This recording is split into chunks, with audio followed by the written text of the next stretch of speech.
ये कथा उसी राजा भर्तृहरि की रानी पिंगला के पूर्व जन्म की है, जिसके कारण उनके जीवन में इतना बड़ा दुख आया।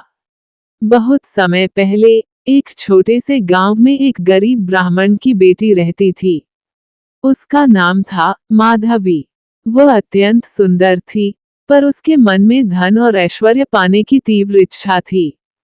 उसी गांव में एक साधु आया करते थे। वे भगवान के सच्चे भक्त थे और लोगों को सच्चाई व संतोष का उपदेश देते थे।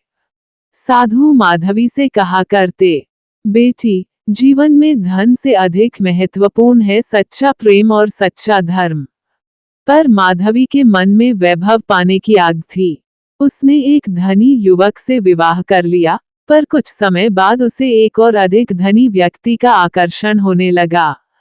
लालच और असंतोष ने उसके मन को अंधा कर दिया।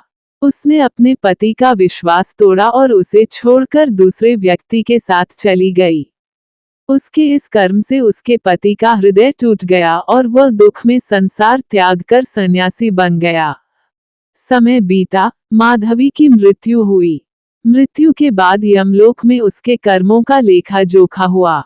उसे बताया गया, तुम्हारे विश्वासघात और लालच के कारण एक सच्चे हृदय को गहरा दुख मिला। अगले जन्म में तुम्हें उसी पीड़ा का अनुभव करना होगा। कर्मों के प्रभाव से वह अगले जन्म में उज्जैन की रानी पिंगला बनी। उसे राजवैभव तो मिला, पर उसके मन की चंचलता और असंतोष पिछले जन्म के संस्कार थे। उसी कारण उसने राजा भर्तृहरि के सच्चे प्रेम को नहीं समझा और अंततः वही घटना घटी जिसने राजा को वैराग्य के मार्ग पर पहुंचा दिया।